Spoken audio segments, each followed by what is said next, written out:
मां मंदाकिनी एक ऐसी नदी जिसका आध्यात्मिक और धार्मिक स्वरूप महालक्ष्मी का स्वरूप माना जाता है। अगर इतिहासकार और लेखक की माने तो मां मंदाकिनी का आचमन करना ही अपने आप में बड़ा पुण्य का कार्य है। लेकिन जिस प्रकार की स्थिति मां मंदाकिनी की हुई है, जिस प्रकार की गंदगी मां मंदाकिनी में व्याप्त है, तो बहुत बड़े सवाल खड़े होते हैं। क्या आचमन किया जा सकता है? क्या जल से जीवन मिल सकता है? ऐसे बहुत सारे सवालों के साथ मेरे साथ मां मंदाकिनी की सफाई में प्रतिभाग कर चुकी जय बजरंग सेना की राष्ट्रीय प्रभारी अर्चना उपाध्याय हैं। बहुत बहुत स्वागत है आपका अर्चना जी। जय कामतानाथ की। जब आप रामघाट पहुंची, मां मंदाकिनी की दशा को आपने देखा, क्या महसूस किया? वास्तव में क्या फील हुआ वो बताइएगा। मैं आज मां मंदाकिनी की सफाई में गई और मन में बड़ा दुख हुआ, क्योंकि आज जो देश में सरकार है हमारी, वो हिंदुत्व पर और धर्म पे बहुत बड़ा काम करती है। और उसको देखते हुए, और हमारे माननीय प्रधानमंत्री जी ने भी स्वच्छ भारत अभियान आज से बहुत सालों पहले शुरू किया था। बिल्कुल। लेकिन उसका असर मुझे आज तक चित्रकूट में नहीं दिखा, पहली बात। दूसरी बात, आज हम अपने सबसे बड़ी बात देखिए, अभी टेररिस्ट अटैक हुआ, सब कुछ हुआ, तो धर्म को लेकर ही बात आई, और हमेशा धर्म की आड़ में ही हमारे देश में हिंसा हुई है।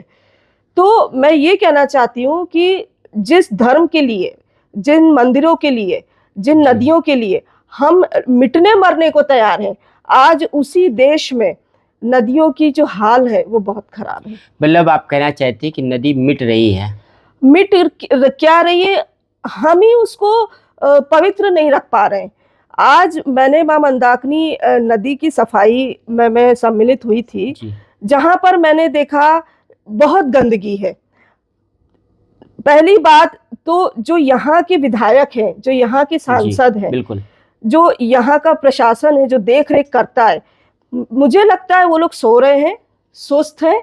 छोटे छोटे आंदोलन करके विधायक बने, हॉस्पिटल में पोस्टमार्टम के साथ खुद का पोस्टमार्टम दिमाग का किया, और विधायक बनकर अपने घर में मस्त बैठे हुए हैं। और आज अगर जमीनी तौर पे देखा जाए तो हालत बहुत खराब है।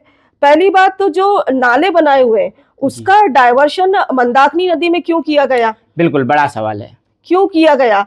दूसरी बात, इतनी बड़ी, इतना पवित्र स्थान है चित्रकूट, मैंने वहां एक भी जगह सफाई कर्मचारी नहीं देखा, कहीं कूड़ादान के डब्बे नहीं देखे, महिलाओं के लिए शौचालय नहीं देखे, चेंजिंग रूम महिलाओं के लिए नहीं देखा। तो महिलाओं की यहाँ बहुत दुर्दशा है, जिसके ऊपर कोई कार्य नहीं हुआ है, ना किसी ने यहाँ सोचा है। यहाँ के सांसद विधायक जो कि सपा के हैं, वो सिर्फ राजनीति करके, लोगों के वोट पाकर, गरीबों के वोट पाकर, जो कड़क धूप में लाइन में लगकर इनको वोट देता है, एक आस के साथ, एक आसरा में, एक ये सोचकर कि ये नेता बन के आएंगे तो हमारे क्षेत्र का विकास करेंगे। अपने महिलाएं अपने घर का चूल्हा चौका छोड़कर, रोटी पानी छोड़कर इनको वोट देने जाती है। क्यों जाती है? क्योंकि ये एसी में बैठे हैं, इसलिए जाती है क्या? आप खुद सोचिए। मैं आज जमीनी तौर पे वहां पर वाकई में स्थिति देख के आई हूँ, बहुत खराब स्थिति है, बहुत खराब है।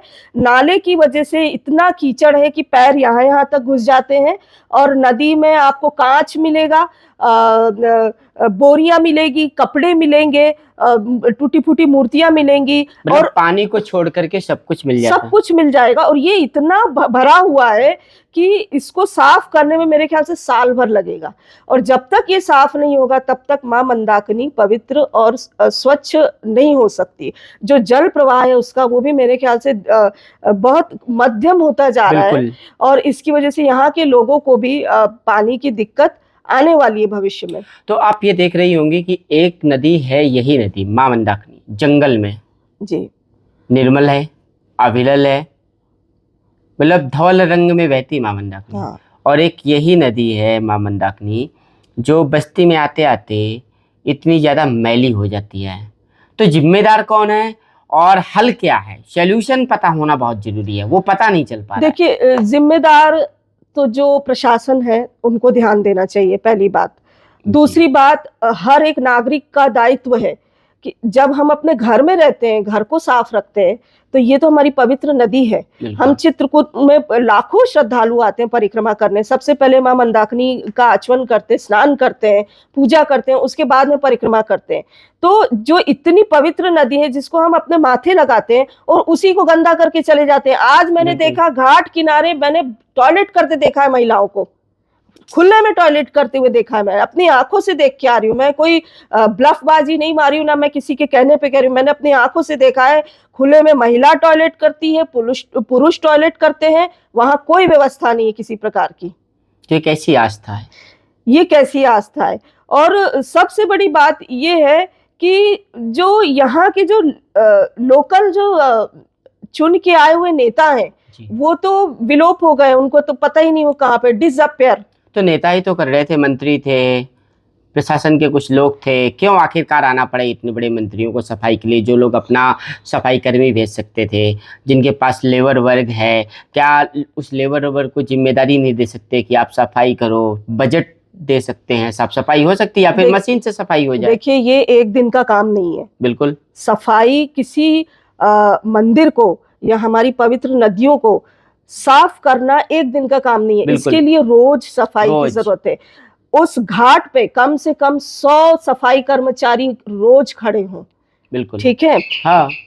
जो वहां का जो सुविधा है, जैसे मैंने जी। कहा महिलाओं के लिए, ठीक है, फूल बेचने आते हैं, मैंने देखा है वहां पर पूजा करते हैं, हाँ। खिचड़ी चढ़ा देते हैं, उसके ऊपर बिल्कुल। पानी डालते हैं, फिर वो खिचड़ी बह के उसी नदी में जाती है, फिर वो फिर सड़ जाता है अनाज। तो इसके लिए एक सिस्टम बनाया जाए और साफ सफाई के लिए जो गंदगी करता है उसको दंड दिया जाए, एक अमाउंट तय किया जाए कि जुर्माना लगाया जाए। देखिए, शासन प्रशासन अगर टाइट नहीं होगा ना तो कुछ नहीं होता। वो है ना, भय बिन होए न प्रीति। तो बिल्कुल। डर बहुत जरूरी है यहाँ।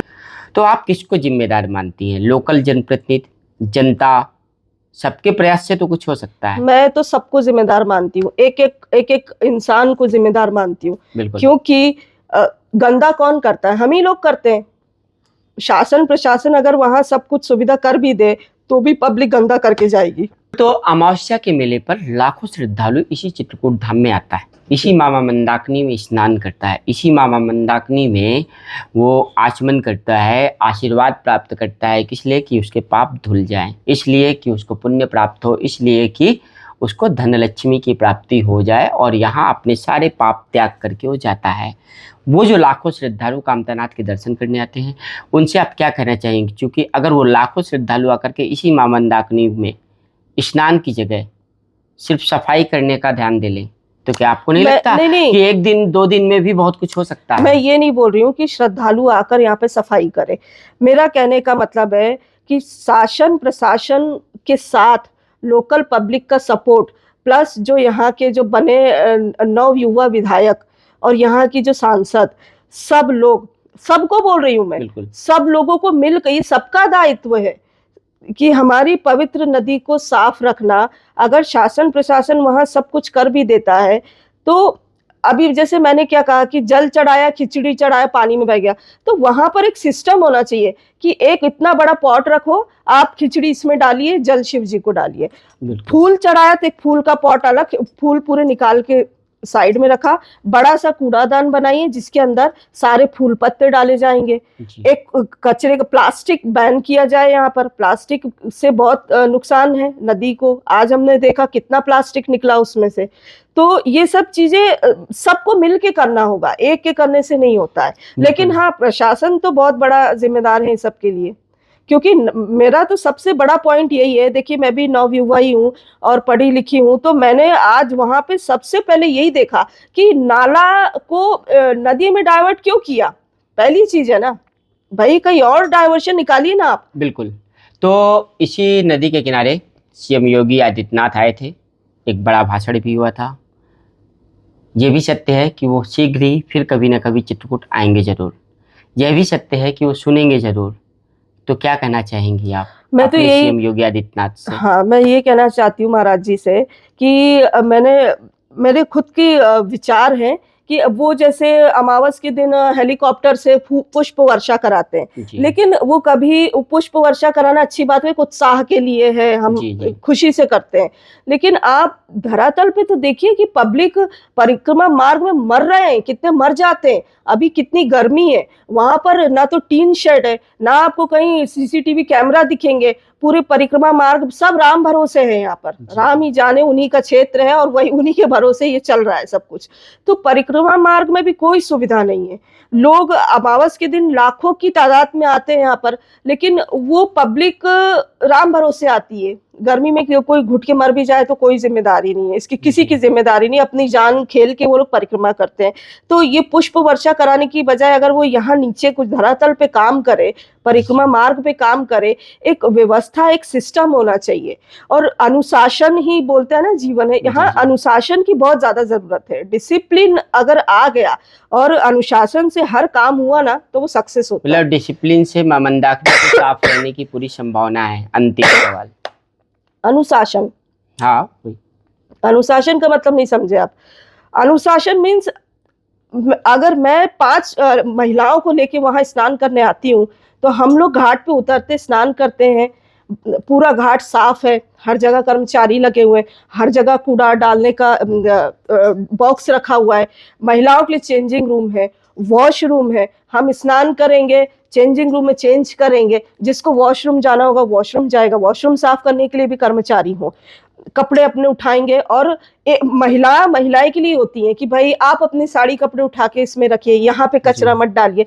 तो ये सब बोलने के लिए, ये इंस्ट्रक्शन देने के लिए वहाँ हमेशा आदमी अगर तैनात रहेंगे ना, तो वो अच्छा ही। और ऐसा है, अपने देश में है ऐसा। अलग दूसरे राज्यों में मैंने देखा है ऐसा कि साफ सफाई के मामले में बहुत अच्छा है। तो कुल मिलाकर के अगर कहा जाए तो प्रकृति के साथ संतुलन बनाना, नदी तालाब कुएं के साथ आदमी को अनुशासन में एक संतुलन बना करके जीवन को जीने की आवश्यकता है। मां मंदाकिनी का ये मुद्दा वास्तव में बहुत गंभीर हो चुका है, लोगों की आत्मा से जुड़ा हुआ है, जन भावनाओं से जुड़ा हुआ है। बहुत ही ज़्यादा उम्मीद ऐसी पाई जा रही है कि शीघ्र ही लोग मां मंदाकिनी के लिए अधिक से अधिक आंदोलित हो सकते हैं, और ये आंदोलन एक दिन जन आंदोलन जब बनेगा तभी संभावना पाई जा रही है कि वास्तव में मां मंदाकिनी को न्याय मिल सकेगा। जो माँ जन्म देती है, जो माँ जीवन देती है, आज उस माँ को अपने ही न्याय की करुण पुकार देनी पड़ रही है, कभी पत्रकार के माध्यम से, कभी लेखक के माध्यम से, तो कभी सोशल एक्टिविस्ट के माध्यम से। तो ये थी हमारे साथ अर्चना उपाध्याय, जय बजरंग सेना की राष्ट्रीय प्रभारी, जिन्होंने बड़ी ही गंभीरता से ओजस्वी वाणी में मां मंदाकिनी की न्यायपूर्ण आवाज़ को एक गूंज बना दिया है। बने रहिएगा अपने साथी सौरभ द्विवेदी के साथ।